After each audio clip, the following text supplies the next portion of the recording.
2 मार्च से हरियाणा का बजट सत्र शुरू हो रहा है, जिसे लेकर आज बिजनेस एडवाइजरी कमेटी की बैठक भी हुई। वहीं ये बजट सत्र कितना खास रहने वाला है, इसको लेकर शिक्षा मंत्री कौरपाल गुर्जर से खास बातचीत की है हमारे संवाददाता रवि काली रमन ने। क्या कुछ उन्होंने कहा है, आइए आपको भी सुनाते हैं।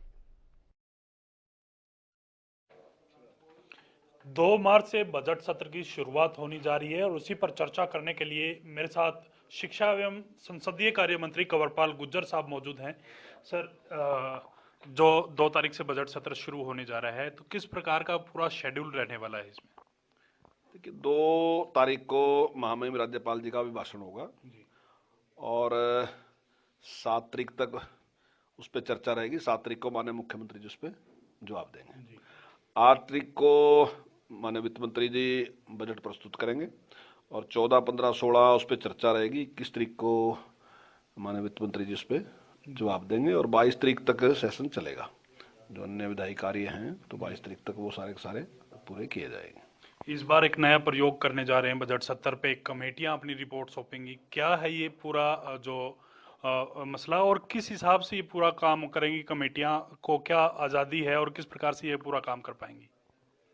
देखिए, वैसे तो विधानसभा में कमेटियां पहले से ही गठित होती हैं और अन्य जो भी विभाग हैं उनकी वो उस पर विचार करती हैं और अपने निर्णय देती हैं और वो अपना सारा जो कार्यकल्प जो भी उनका होता है उसको विधानसभा में प्रस्तुत करती हैं।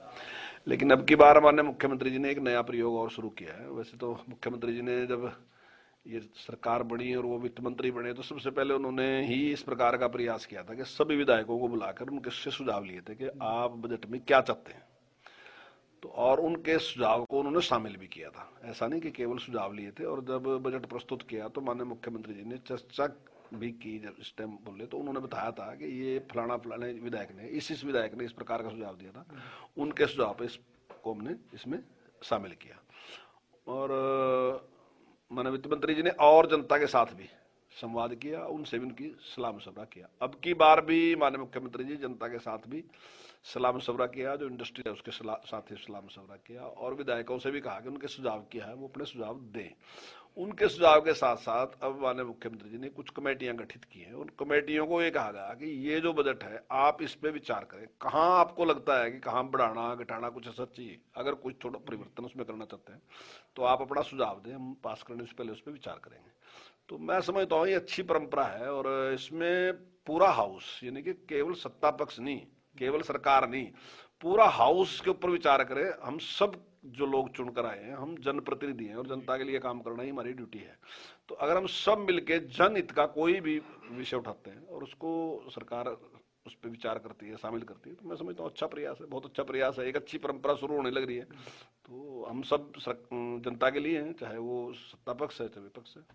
लगातार विपक्ष आरोप लगाता है कि सत्र की अवधि कम है, बिजनेस पूरा नहीं हो पाता, तमाम मुद्दों पर चर्चा नहीं हो पाती।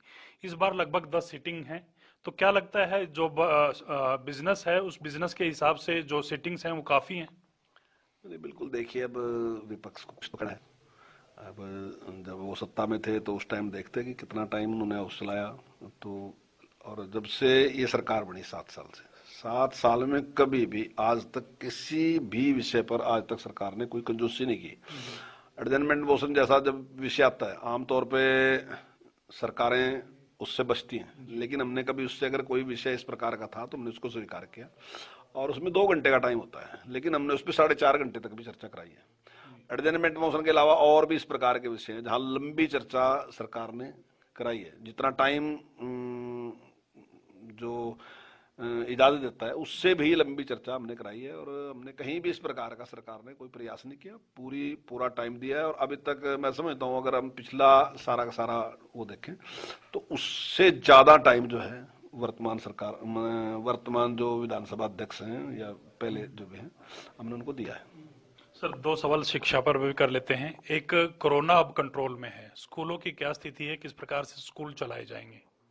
देखिए, हमने आज निर्णय ले लिया कि स्कूल पूरे टाइम तक चलाए जाएंगे, जो उनका टाइम है स्कूल का। अब वो टाइम कोई कम नहीं रहेगा, पूरा टाइम स्कूल चलेंगे और पूरी क्षमता के साथ स्कूल खोले जाएंगे। तो अब क्योंकि कोरोना का कोई असर नहीं है तो इसलिए निर्णय ले लिया।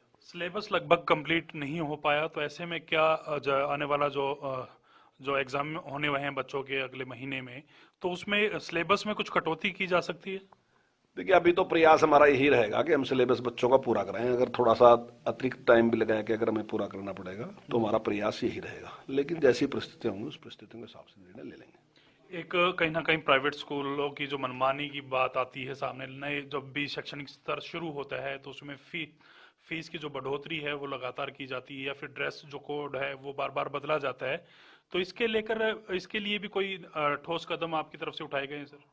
देखिए, अभी लगभग जब ये सेशन शुरू हुआ तो मेरे पास काफ़ी अभिभावक जो थे वो मुझे मिले थे और उन्होंने कहा था कि कुछ स्कूलों ने मनमानी तरीके से फीस बढ़ाई है। तो उस पर हमने विचार किया था और अब हमने एक नियम बना दिया कि कोई भी स्कूल जो है वो 5% से ज़्यादा फीस नहीं बढ़ा सकता। और मैं समझता हूँ कि ज़्यादातर प्राइवेट स्कूल भी ऐसे हैं जिन्होंने इसका स्वागत किया। ज़्यादातर, मैं सब नहीं कहता, ज़्यादातर ने स्वागत किया। उन्होंने कहा कि ये ठीक निर्णय है, अच्छी बात है। जहाँ तक ड्रेस के बारे में भी अभिभावक हमें मिले थे, उन्होंने कहा था कि हर साल ड्रेस का जो है कलर वो चेंज कर देते हैं, जिसकी वजह से हमें अतिरिक्त जो है वो खर्च करना पड़ता है। तो उस पर हमने निर्णय लिया कि 5 साल तक वो ड्रेस का जो भी होगी उसका कलर चेंज नहीं करेंगे और जो भी ड्रेस होगी वही रहेगी। ये शुक्रिया सर बातचीत करने के लिए। तो ये थे मेरे साथ शिक्षा मंत्री कंवरपाल गुज्जर साहब, जिनका साफ तौर पे कहना है कि प्राइवेट स्कूल जो मनमानी कर रहे हैं अब उनकी मनमानी नहीं चलेगी। 5% से ज्यादा जो है स्कूलों की फीस नहीं बढ़ाई जा सकती। वहीं जो तमाम शेड्यूल रहने वाला है बजट सत्र को लेकर उनकी जानकारी भी शिक्षा मंत्री कंवरपाल गुज्जर ने दी। कैमरामैन राजेश के साथ मैं रवि कालरमन, हरियाणा न्यूज, चंडीगढ़।